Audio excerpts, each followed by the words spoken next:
I was staring through the grimy gas station window when my entire life vanished into dust. My wealthy boyfriend Edison had just abandoned me here with nothing but my coffee and the clothes on my back. 4 years together, gone with the purr of his luxury set-in engine. The text message burned on my screen. I need space. I'm sorry. Along with it, a photo he must have attached by mistake. Edison wrapped around another man at some exclusive beach resort from 2 weeks ago. My phone battery died moments later, as if the universe wanted to make sure I had absolutely nothing left. No wallet, no ID, no ride, no chance of calling for help. The gas station attendant was locking up, giving me that look that said I needed to leave. Where would I go in this tiny town miles from anywhere? The cold night air bit at my skin as I huddled against the building, wondering if this was rock bottom. That's when I saw him. A rugged mechanic closing up the garage next door, Alejandro. He noticed me standing there, shivering and alone. When he approached, I expected nothing. What I got instead was kindness from a complete stranger. His touch on my shoulder as he offered me shelter felt electric. Dangerous. The last thing I needed was to make myself vulnerable again. Yet something in his eyes told me this man was different from Edison in every way that mattered. I had no idea that being abandoned at this desolate gas station would be the beginning of the most honest chapter of my life. Buckle up, get ready and subscribe for a special surprise tomorrow. I used to believe in the kind of love that lasts forever. The type where someone looks at you across a crowded room and just knows you're meant to be together. That's how it felt 4 years ago, when Edison Park walked into that gallery opening where my designs were being featured. These are extraordinary, he'd said, his eyes not on the minimalist furniture pieces I'd created but fixed on me. I need whoever designed these to redo my executive office. I still remember how my heart raced when his fingers brushed against mine as he handed me his business card. Edison Park, CEO of Nexion Solutions. His suit probably cost more than 3 months of my rent, but it was his smile that sold me. Confident but kind. At least, that's what I thought. That night, I went home and researched him. A tech wonderkind who'd built a fortune by 30. By our third date, I was already falling. By our first anniversary, I'd moved into his penthouse. You can focus on the projects that inspire you, Seo-jun, he told me, kissing my forehead as I worried about a client who couldn't afford my full fee. Let me handle the practical stuff. Your talent shouldn't be constrained by finances. It seemed like generosity then. I realized later it was control disguised as kindness. The first signs were subtle. A canceled dinner here, a missed call there. His phone suddenly password protected. I'd catch him ending calls abruptly when I entered a room. Just business, baby, he'd say, pulling me into an embrace that felt increasingly hollow. This new acquisition is keeping me busy. 2 nights ago, he surprised me. Let's get away this weekend, he said, spinning his car keys around his finger. Just you and me. A road trip like we used to take. I've been distant, and I want to make it up to you. I packed quickly, heart light for the first time in months. Maybe we were going to be okay after all. The first few hours in the car felt like old times. Edison's hand on my knee, singing along to the radio, planning our future. I've been thinking about that adoption agency we looked at, he said, and my heart soared. We talked about starting a family for years. Maybe it's time to revisit that conversation. 4 hours into our drive, Edison pulled into a gas station in the middle of nowhere. Can you grab us some coffee? He asked, handing me $20. I'll fill up the tank. I'd kissed him before heading inside, tasting the mint of his mouthwash, feeling the familiar scratch of his stubble. If I'd known it was our last kiss, would I have made it last longer? The coffee was terrible, burnt and bitter. I grabbed packets of sugar and creamer, taking my time. Through the window, I could see Edison on his phone, gesturing animatedly. He looked upset. When I pushed open the door, balancing our drinks, the gas station parking lot was empty. Edison's sleek black Tesla was gone. I stood there, coffee growing cold in my hands, refusing to accept what my eyes were telling me. My phone buzzed in my pocket. A text from Edison. I need space. I'm sorry. And below it a photo. Edison with his arms wrapped around another man on a white sand beach, both of them smiling brilliantly at the camera. The date stamp showed 2 weeks ago. While I was designing our potential child's bedroom, he'd been in Bali with someone else. I tried calling him immediately, straight to voicemail. Again, same result. I texted, "You left me at a gas station. Where am I supposed to go? Edison, please, at least come back and take me home. I don't understand." No response. The realization hit me like a physical blow. My wallet was in my overnight bag, in the trunk of Edison's car. with my ID, my credit cards, everything except my phone, which was now at 2% battery. "Excuse me," I approached the cashier, a teenager who looked bored out of his mind. "Is there a bus station nearby? Or a taxi service?" He snorted. "Nearest bus is in Oak Ridge, 20 miles south. No taxis out here." "Is there a hotel I could walk to?" "Nothing within walking distance. You okay, man? You look like you're about to pass out." My phone died before I could respond. I slumped against the counter, the fluorescent lights suddenly too bright, the floor seeming to tilt beneath my feet. "We're closing in 10 minutes, the cashier said, looking uncomfortable now. "You got someone who can pick you up." I didn't. Every friend I had in the city was connected to Edison. I'd been so wrapped up in his world that I let my own relationships wither. My family was on the other side of the country, and we hadn't spoken much since I came out. The design clients I worked with were all Edison's contacts. In the span of 20 minutes, I'd gone from planning a future family to being homeless. "I need to stay until morning," I said, hating the desperation in my voice. "Please, I'll buy another coffee. I just need somewhere to figure this out." "Can't do it, man. Corporate policy. We lock up at 9. At 9:07 p.m., I found myself sitting on a curb outside a closed gas station, the temperature dropping with the sun, cars occasionally zooming past without slowing. My thin designer jacket did nothing against the cold. For the first time, I wished Edison had bought me practical clothes instead of stylish ones. I couldn't even cry. The shock was too complete. 4 years of my life. 4 years of believing I was building something real. All disappeared like Edison's taillights on the horizon. The worst part wasn't even the betrayal. It was the realization that I'd allowed myself to become so dependent. I'd accepted his financial support because it seemed to make him happy to provide it. I'd moved into his world so completely that I no longer had one of my own. A set of headlights swung into the empty lot, and for one pathetic moment, I thought it might be Edison returning for me. Instead, a battered pickup truck pulled up beside the garage attached to the gas station. The driver cut the engine but left the headlights on, illuminating me in their glare. "Station's closed," a deep voice called out as a tall figure emerged from the truck. "I know," I replied, my voice cracking slightly. I need a minute to figure something out." The man approached, his features becoming clearer. Broad-shouldered, with dark hair pulled back in a short ponytail and a face that spoke of outdoor work and weather. He wore a worn leather jacket over a mechanic's jumpsuit, the name Alejandro stitched above the pocket. "You look like you're having a rough night," he said, his tone softening as he got closer and could properly see my face. I attempted a smile and failed miserably. "You could say that." Alejandro crouched down to my level, keeping a respectful distance. "My garage is right there. I've got a coffee maker that makes something a hell of a lot better than what they serve here." "I'm fine," I said automatically, the polite response ingrained from years of dinner parties where real feelings were considered impolite. He raised an eyebrow. "With all due respect, you don't look fine. You look like someone who needs a phone charger and a hot drink." I wanted to refuse, to maintain what little dignity I had left. But the night was getting colder, and reality was setting in. I had nowhere to go. "A phone charge would be helpful," I admitted reluctantly. "My boyfriend left me here." "Left you? As in, drove away?" Alejandro's brow furrowed. "Apparently 4 years together means less than I thought," I said, standing up and brushing off my designer jeans. "I just need to call someone." Though who that someone would be, I had no idea. Alejandro's garage was small but meticulously organized. Tools hung in perfect alignment on pegboards. The concrete floor was surprisingly clean. A small office in the corner held a desk with an ancient computer and a coffee maker that looked more sophisticated than the one Edison had imported from Italy. "Charge your phone," Alejandro said, pointing to an outlet. "Coffee's brewing." While my phone slowly came back to life, I watched him move around the space with easy confidence. His hands were large but handled delicate tools with surprising grace. There was something reassuring about his movements, a steadiness I hadn't realized I was missing. When my phone finally powered on, the screen filled with notifications, not from Edison, but from credit card companies, unusual activity alerts, account suspension notices. Edison had canceled every joint card we shared. "Everything okay?" Alejandro asked, placing a mug of coffee in front of me. "He canceled my cards." I said the words sounding hollow even to my own ears. "All of them." "Your boyfriend?" "Ex-boyfriend, apparently." I scrolled through my contacts, trying to think of who to call.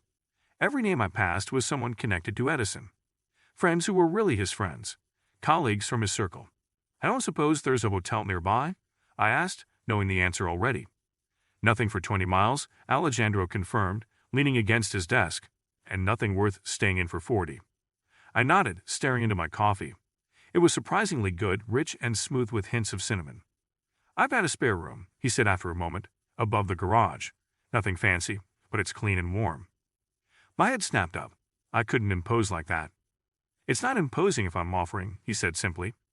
Look, I don't know your situation, but nobody deserves to be stranded in the middle of nowhere at night. The room's there if you want it. No strings. In Edison's world, there were always strings, always expectations, always a calculation behind generosity.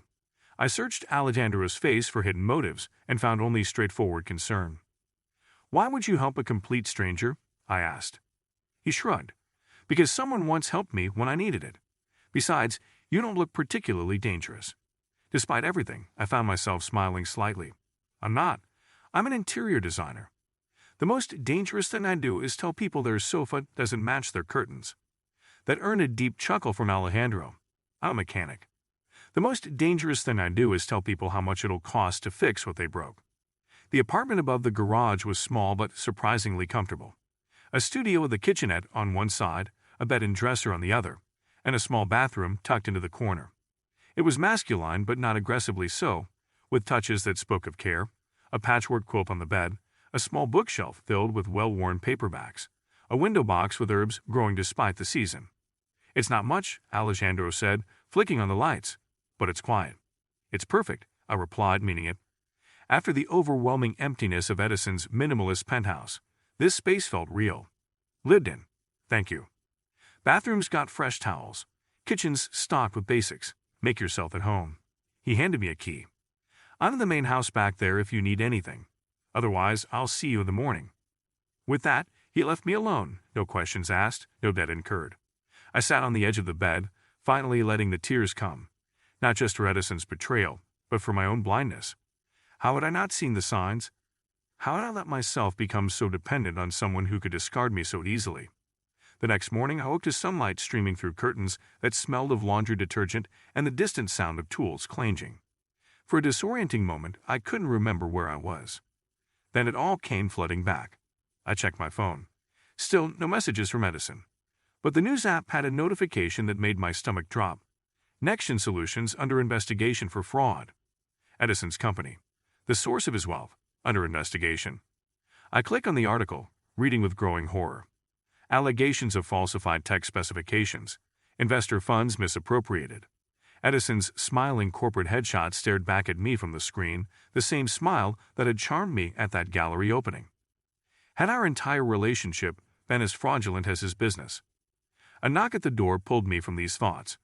Alejandro stood there with a paper bag and 2 coffee cups. Wasn't sure if you'd be up, he said. Brought breakfast from the diner down the road. The simple kindness nearly undid me again. Thank you. You really don't have to do all this. Eat first, then you later, he said, setting the food down. Any luck contacting someone? I shook my head. Not yet. I'm still figuring out my options. What options did I have? My name wasn't on the lease for Edison's penthouse. My design business existed primarily through his connections.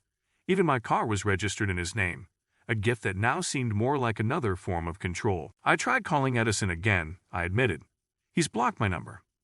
Alejandro's jaw tightened, but he said nothing, allowing me space to process. I should be able to access my personal bank account, I continued, thinking aloud. It's not much, but it should be enough for a bus ticket back to the city. No rush, Alejandro said. The room's yours as long as you need it. I studied him, still trying to understand his generosity. I can't just stay here for free. Who said anything about free? There was a glint in his eye now. My filing system is a disaster. The garage website hasn't been updated in years. And I've got a car coming in this afternoon that needs the interior completely redone. Interior design, right? I could use a hand. It was such a simple offer. Work for shelter. No pity, just practical exchange. For the first time since seeing Edison's empty parking space, I felt a flicker of something like hope. I'm Seo Jun, by the way, I said, realizing I'd never properly introduced myself. Alejandro Reyes, he replied with a slight nod. Welcome to Cottonwood Springs, population 712. 713, counting you. The next few days fell into an unexpected rhythm. Mornings, I'd help Alejandro with paperwork and organization. Afternoons, I worked on the car interior he'd mentioned, a vintage Mustang whose owner wanted something special. The work kept my hands busy and my mind from spiraling. Each time I checked my phone, more news about Edison's company broke. Nextion's stock was plummeting. Investors were pulling out. The fraud investigation was widening, and through it all, not a word from the man I'd planned to build a life with. I tried calling our mutual friends, only to have calls go unanswered or conversations turn awkward once they realized who was calling. It became clear that in their minds, I was as much a part of the problem as Edison. Guilty by association. People are quick to distance themselves when things get messy. Alejandro observed one evening as I stared at my phone in frustration. These were people who ate at our table, I said, who came to our parties, who I thought were friends. They were his friends, Alejandro corrected gently. There's a difference. The realization stung because it was true. While I'd been designing the perfect space for our life together, I'd neglected to build any foundation of my own. A week after being abandoned, I sat on Alejandro's worn couch watching Edison's face fill the small television screen. He looked polished as ever, standing outside the Nexion headquarters with his attorney. These allegations are completely unfounded, he stated to the cluster of microphones. Nexion Solutions has always operated with the highest ethical standards. I welcome this investigation as an opportunity to clear our name. The same voice that had whispered love to me for 4 years now lied effortlessly to the world. The same hands that had touched me so tenderly were now gesturing with practiced innocence. The performance was flawless. He's good, Alejandro remarked from the kitchen doorway. The best, I agreed, unable to look away from the screen. I believed every word he ever said to me. That was the moment clarity struck like lightning.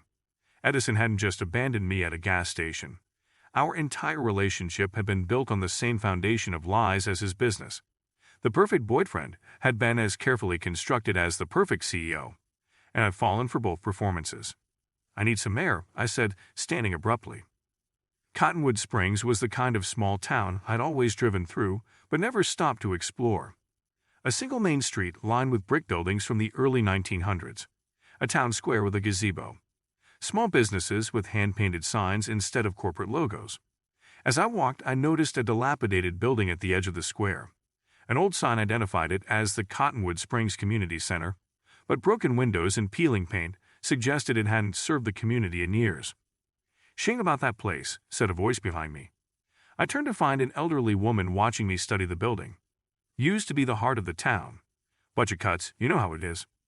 Has anyone tried to renovate it? I asked, my designer's mind already cataloging what would be needed. Town council keeps talking about it, but there's no money, she sighed, and no one with the know-how to make it happen on a shoestring budget. I stared at the building, seeing not what it was but what it could be. For the first time since Edison left me, I felt a spark of purpose that had nothing to do with him. Who would I talk to about submitting a design proposal? I asked. The woman looked surprised, then pleased. That would be Mayor Holloway. She's usually at the diner around this time, having her afternoon coffee. Mayor Holloway turned out to be a no-nonsense woman in her 50s with sharp eyes and a sharper mind. She listened skeptically as I introduced myself and shared my background in interior design. "Why would someone with your credentials want to help our little community center?" she asked bluntly. I considered giving her a polished answer, something that would sound good in a design magazine. Instead, I opted for the truth. "Because I'm starting over," I said simply. "And I need to remember who I am without my ex defining me." Something in her expression softened slightly. "The budget is practically non-existent." "I'm good at working with constraints," I replied, "and I have time on my hands." That evening, I spread my initial sketches across Alejandro's kitchen table. He leaned over my shoulder, his presence warm and solid. "You're really going for it," he observed. "It feels good to create something again," I admitted. "Something that's just mine, not tied to Edison or his connections." "It's a good building," Alejandro said. "Strong bones. Just needs someone who can see past what it is to what it could be." The way he said it made me wonder if he was still talking about the building. 3 days later, I received a call that left me cold. A former client, someone I designed an office space for as a favor to Edison, was demanding I return his deposit, claiming I'd stolen designs from a well-known firm in the city. "I never stole anything," I protested. "Those designs were completely original." "That's not what I heard," the client said coldly. "Edison warned us all about your methods. said you'd been passing off others' work as your own for years. After I hung up, similar calls followed. One by one, the projects I'd been proud of were being poisoned by Edison's whispers. He was systematically destroying the professional reputation I'd worked so hard to build. Why would he do this? I asked Alejandro that night, pacing the small apartment. He's the one who left me with nothing. Why does he need to take this too? Some people can't stand the idea of you succeeding without them, Alejandro said quietly, even if they're the ones who walked away. There was something in his tone that suggested personal experience. I stopped pacing and really looked at him. You sound like you've been there, I ventured. Alejandro was silent for a long moment, his gaze fixed somewhere beyond the walls of the small apartment. My ex-husband, he finally said, David, brilliant architect. God offered a position with a prestigious firm in Chicago. I offered to move with him, rebuild my business there. He said I'd hold him back, that my small-town mechanic image wouldn't fit with his new colleagues. The pain in his voice was old but still raw. That's awful, I said, genuinely horrified. Alejandro shrugged, but the casual gesture couldn't mask the hurt. He made his choice. Career over relationship. Happens all the time. Is that why you've been so kind to me? I asked. Because you know what it's like. His eyes met mine, dark and sincere. I know what it's like to have the future you planned yanked away overnight. No one should face that alone. Something shifted between us in that moment. A deeper understanding, a recognition of shared wounds. The space between us seemed both vast and non-existent. Before either of us could acknowledge it, my phone buzzed with a news alert. Edison's face appeared on the screen once more, but this time the headline read, NextGen CEO flees country amid widening fraud investigation. He ran, and I said, staring at the screen in disbelief. He just ran. Are you surprised? Alejandro asked gently. No, I admitted. It's exactly what he did to me. When things get difficult, Edison disappears. The next day, I presented my community center designs to the town council. I'd worked through the night, channeling all my frustration and determination into the project. The design incorporated elements of the town's history while creating flexible, modern spaces on a minimal budget. This is ambitious, Mayor Holloway said, studying the plans. Perhaps too ambitious for our resources. I've sourced recycled materials, I explained, and designed with volunteer labor in mind. It's ambitious but achievable. We appreciate your enthusiasm, Mr. Kim, one of the council members said, but we need something more practical, more modest. One by one, they raised objections. Too expensive, too modern, too much change for a town set in its ways. I left the meeting with my carefully crafted designs rejected, my professional confidence shaken once more. Back in Alejandro's garage, I threw myself into working on the Mustang interior, finding solace in the tangible work of my hands. That evening, more news broke. Edison hadn't just fled the country. He'd emptied their joint accounts before leaving. Accounts I'd never had access to, but where my portion of our shared assets had been kept. Money from projects I'd completed, savings I'd entrusted to him. All gone. He took everything, I said numbly, sitting on the steps outside the garage. Every cent we had together. Alejandro sat beside me, our shoulders almost touching. What will you do now? It was a simple question with no simple answer. I couldn't return to my old life, even if I wanted to. Edison had made sure of that by taking our money and poisoning my professional relationships. The community center project, my one attempt to build something new, had been rejected. I don't know, I admitted. Start over, I guess, somewhere new. It doesn't have to be somewhere else, Alejandro said quietly. You could start over here. I looked at him, really looked at him. The steady presence he'd been sensed that first night. The uncomplicated kindness he'd shown a stranger. The understanding that had grown between us. Why would I stay in Cottonwood Springs? I asked, though part of me already knew the answer. Instead of responding with words, Alejandro reached out slowly, his hand covering mine on the step between us.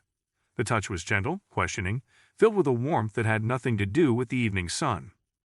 I pulled my hand away abruptly, standing up. I can't do this. Alarm flashed across his face. I'm sorry. I thought maybe you felt it too. That's not the point, I said, my heart racing with panic. I can't let myself be vulnerable again. Not when I'm still putting myself back together after Edison. C.O. Jun, he began, rising to face me. I think I should leave, I interrupted. Find somewhere else to stay. This was always temporary, right? The hurt in Alejandro's eyes, when I stepped away, haunted me through the night. I packed my few belongings, the clothes I'd purchased at the town's small thrift store, the sketchbook where I'd drafted my community center designs. It took less than 10 minutes to gather the entirety of my new life. I left the apartment key on the kitchen counter with a note thanking Alejandro for everything. Then I sat on the bed, bag packed, with nowhere to go. The first bus out of town wouldn't leave until morning. Unable to sleep, I flipped through my sketchbook, past the community center designs to earlier pages. Projects from before Edison. A small cafe I'd designed during design school. A friend's apartment I'd helped renovate on a shoestring budget. The bedroom in my first tiny studio that I'd transformed with fabric panels and clever storage. These designs weren't as polished as my later work. They lacked the expensive materials and cutting-edge elements that Edison's connections had made possible. But looking at them now, I saw something I'd forgotten. Creativity born of constraint. Ingenuity sparked by limitation. I thought of the community center, of the council's rejection. They'd said my vision was too ambitious for their resources. But what if that wasn't the real problem? What if the design just hadn't connected with them emotionally? I'd approached it like any high-end project, focusing on aesthetics and function. But I hadn't considered the heart of this small town, what the building truly meant to the people here. Inspired, I pulled out fresh paper and began sketching again. Not a sleek, modern renovation, but a thoughtful restoration. I incorporated elements from the town's history that I'd noticed walking its streets. The curved archways of the original train station, the checkerboard floor pattern from the old ice cream parlor, repurposed wood from local barns for accent walls. Each element told part of Cottonwood Springs' story, while the overall design created flexible spaces for new stories to unfold. It wasn't just a building. It was a bridge between the town's past and its future. By dawn, I had complete new designs. Designs that reflected not just my skill but my journey. The reclamation of my creativity from Edison's shadow. I heard Alejandro's truck start outside. He was leaving early, probably to avoid an awkward goodbye. I grabbed my sketchbook and raced down the stairs. "Alejandro, wait," I called, catching him just as he was backing out. He cut the engine, his expression guarded as he stepped out. "I thought you'd be gone already." "I'm sorry about last night," I said. "You've been nothing but kind to me," and I panicked. "You don't owe me anything, Seo-jun," he said quietly. "Not your time, not your feelings, not explanations." "I know, but I want to explain." I took a deep breath. "When you touched me, it scared me. Not because I don't feel something for you, but because I do. And the last time I trusted those feelings, I ended up abandoned at a gas station." His eyes softened. "I understand fear, Seo-jun, but I'm not Edison." "I know that. That's why I stayed up all night redoing these," I said, opening my sketchbook to show him the new community center designs. "I'm going to present them to the council again, and if they still say no, I'll revise them again. I'm not giving up on this place." What I didn't say, what hung in the air between us, was that I wasn't just talking about the building. That afternoon, I stood before the town council again, heart pounding but voice steady. "Yesterday, you saw a design created by someone passing through your town," I began. "Today I want to show you something created by someone who sees Cottonwood Springs for what it truly is. A community with a rich history and a future worth investing in." As I presented the new designs, I spoke not just about materials and spaces, but about memories and possibilities. How the reading nook echoed the bay windows of the town's original library. How the community kitchen could host the cooking classes Mrs. Chen at the diner had always wanted to teach. How the flexible meeting space could transform from senior bingo night to youth theater with minimal changeover. "This isn't just my vision," I concluded. "It's yours. I just put it on paper." Mayor Holloway studied me with those sharp eyes. "What changed between yesterday and today, Mr. Kim?" The question caught me off guard with its directness. I could have given a professional answer about reconsidering their feedback. Instead, I chose honesty again. Yesterday, I was designing to prove I could do it without my ex. Today, I'm designing for a place that gave me shelter when I had nothing. There's a difference. Something shifted in the room. Nods passed between council members. Questions followed, not skeptical now but curious, engaging with the vision I'd presented. "We'll need to discuss this further," Mayor Holloway said finally. "But speaking personally, I believe you've captured something important with this revision. Something that feels like Cottonwood Springs." I left the meeting cautiously optimistic, walking back to Alejandro's garage with lighter steps than I'd had in weeks. The door to the garage bay was open, and I could hear him working underneath the car, the clang of tools punctuated by low muttering in Spanish. "They liked it," I announced. Alejandro slid out from under the sedan, a streak of grease across his forehead. Yeah, tell me everything. As I recounted the meeting, his smile grew. So you're staying? At least until the project is done? If the offer of the apartment still stands, I said carefully. It's yours for as long as you need it, he assured me, wiping his hands on a shop rag. No expectations. The sincerity in his eyes made something in my chest ache. No expectations, no pressure, no manipulation disguised as generosity. Just honest kindness from a man who'd been hurt before but hadn't let it harden him. Alejandro, I began, not sure what I wanted to say but knowing I needed to say something. About last night? But before I could continue, his phone rang. The call was brief, his expression growing serious as he listened. That was Mayor Holloway, he said after hanging up. Town Council approved your design on one condition. They want you to oversee the entire renovation personally. They're offering to pay you as a consultant. That's incredible, I breathed, momentarily distracted from what I'd been about to say. It's not much money, but it's a start. A real project in my own name. Congratulations, Alejandro said warmly. You earned it. We celebrated that evening with takeout from the local diner and beer on the small porch behind the garage. The sunset painted the sky in shades of orange and pink. The air sweet with the scent of nearby fields. Tell me about your life before Edison, Alejandro said, leaning back in his chair. The real you, not the version he created. The question opened something in me. I told him about growing up with immigrant parents who worked endless hours to give me opportunities. About discovering my love for design by rearranging my bedroom countless times. About the scholarship that allowed me to pursue design school and the early struggles of building a portfolio. Your parents must be proud, he observed. They were, I said softly. They died in a car accident my second year of college. Edison never knew them. Alejandro's hand found mine in the gathering darkness. This time, I didn't pull away. What about you? I asked. How did a talented mechanic end up in Cottonwood Springs? His story unfolded slowly. Growing up in a family that restored classic cars. Meeting David in college, where Alejandro studied mechanical engineering and David studied architecture. Opening the garage together, with plans to expand it into a full restoration business.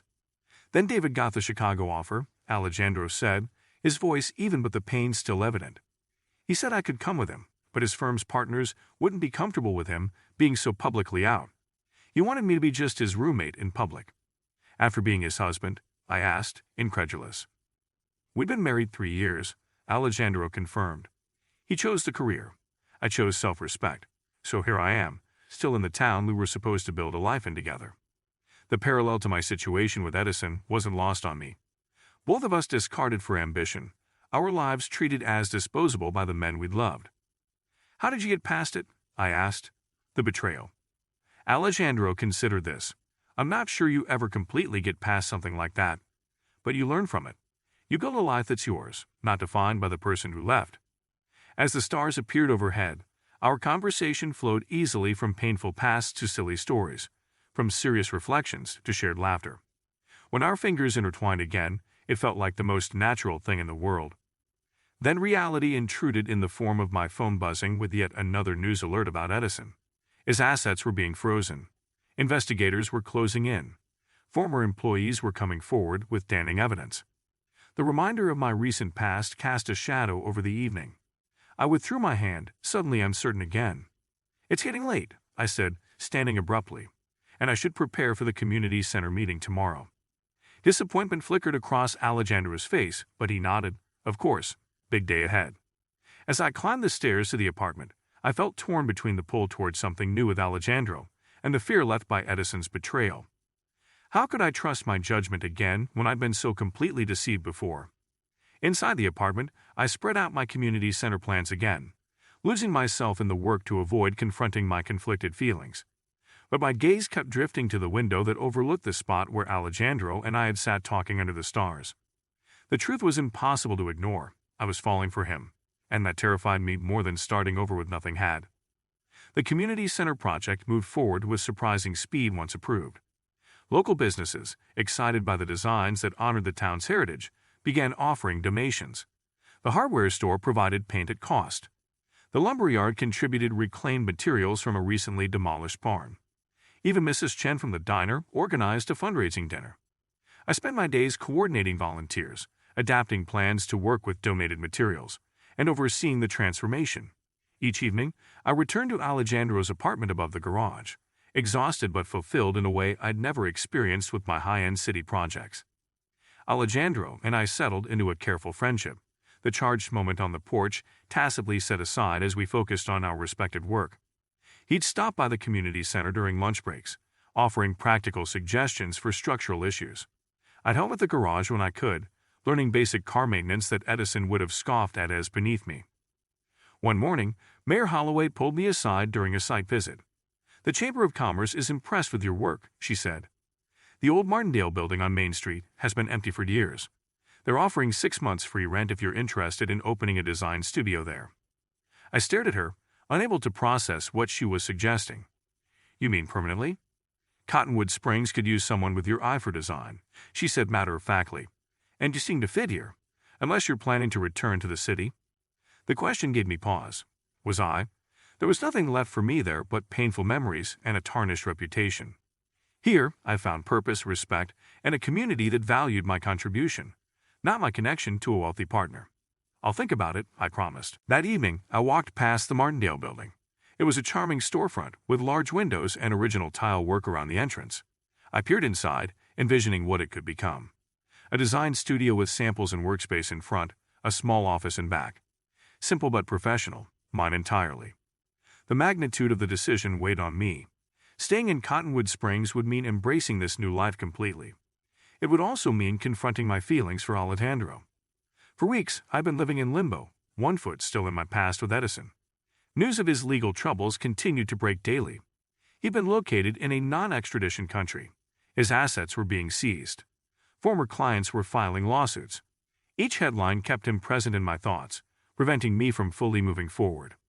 I needed to make a decision about my future based on what I wanted, not fear of repeating past mistakes. Standing outside the Martindale building, I felt clarity begin to emerge through the confusion. Back at the garage, Alejandro was working late on a classic Corvette, music playing softly as he focused on the engine. I watched him for a moment, struck by how at home he seemed, how comfortable in his own skin. "Mayor Holloway offered me a storefront," I said, making him look up in surprise, "to open my own design studio." A smile spread across his face, genuine pleasure at my good fortune. "That's fantastic, CEO Jun, you deserve it." "I'm going to take it," I said, the decision crystallizing as I spoke the words. "I'm staying in Cottonwood Springs." Alejandro put down his wrench, wiping his hands as he processed this information. "That's big news." "Edison's court date has been set," I continued, needing to get everything out at once. "He's being extradited next month." "Will you go?" Alejandro asked carefully. "To the trial?" I shook my head. "No, I'm done looking backward. Edison made his choices, and I made mine. This is where I want to be." What remained unspoken hung between us, that my decision to stay wasn't just about the town or the opportunity. "I should get back to work," Alejandro said after a moment, turning back to the Corvette. "Big restoration deadline this week." I recognized the retreat for what it was, self-protection. I pulled away from him too many times. He was giving me space, but also guarding his heart. The community center's transformation progressed rapidly as word of the project spread. Additional volunteers appeared each day. A retired carpenter offered his expertise. A local artist volunteered to create a mural for the main hall featuring the town's history. Through it all, Alejandro kept his distance, friendly but careful. The easy intimacy we'd shared on the porch seemed impossibly remote now. I'd waited too long, let fear dictate my actions until I'd damaged whatever had been growing between us. The evening before the community center's grand reopening, I stood alone in the nearly completed building.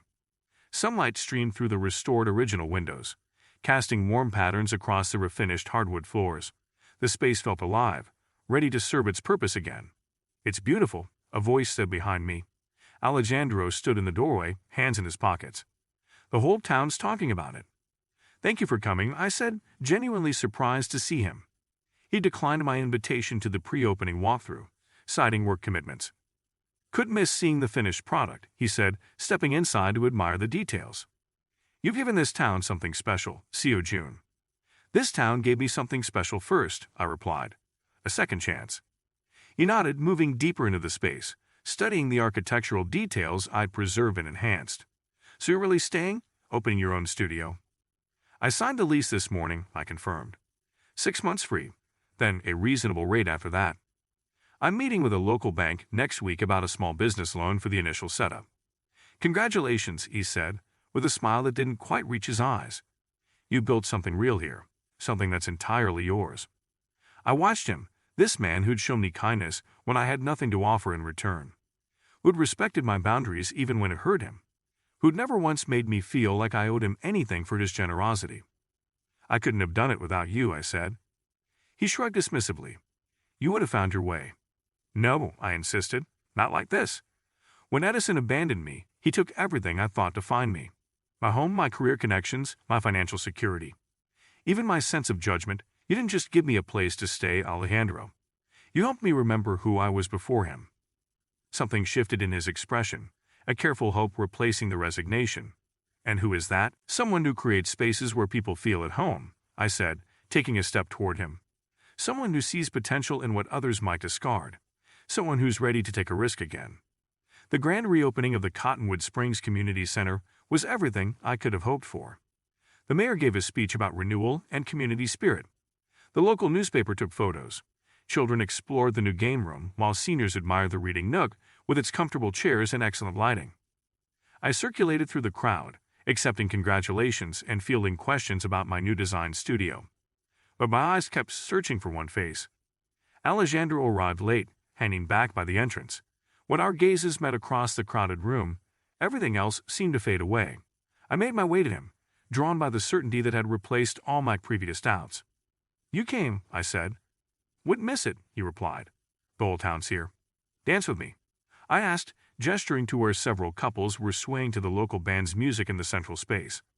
Surprise flickered across his face, followed by wariness. Are you sure? People will talk. Let them, I said with a confidence that felt entirely new. I'm not hiding anymore. On the makeshift dance floor, Alejandro's hand settled at my waist, strong and secure. As we moved together, I felt the last pieces of my old life falling away. I never thought I'd find myself here, I admitted. In a small town I couldn't have found on a map 2 months ago, starting over completely. Regrets? He asked quietly. Not anymore, I said, meeting his gaze directly. Being abandoned at that gas station was the worst moment of my life, but it led me here. To this town, to creating something I'm truly proud of. To you. His arms tightened slightly around me. Is that where we're heading? You and me? If you still want that, I said, the last of my walls coming down. I know I've been hesitant, afraid, but I'm not letting what Edison did determine my future anymore. I've wanted this since the night I found you sitting outside that gas station, Alejandro confessed. But I needed you to be sure. Around us, the community celebration continued, but in that moment, we existed in our own world. Two people who had been discarded finding something more genuine together than what they'd lost. The next morning, I woke early to sign the final paperwork for my new studio space. The sun was just rising as I made coffee in Alejandro's kitchen, now familiar territory after weeks of staying above the garage. So, what's next for the newest business owner in Cottonwood Springs? Alejandro asked, joining me with sleep-tousled hair and a soft smile that made my heart race. Building something that lasts, I replied, handing him a cup. One day at a time. As we stood together watching the sunrise paint the sky in brilliant colors, I thought about the journey that had brought me here. From the cold concrete of that gas station parking lot to this warm kitchen. From abandoned partner to independent designer. From broken trust to tentative new beginning. Edison had left me with nothing, thinking he was ending my story. Instead, he had inadvertently given me the chance to begin a better one, entirely my own.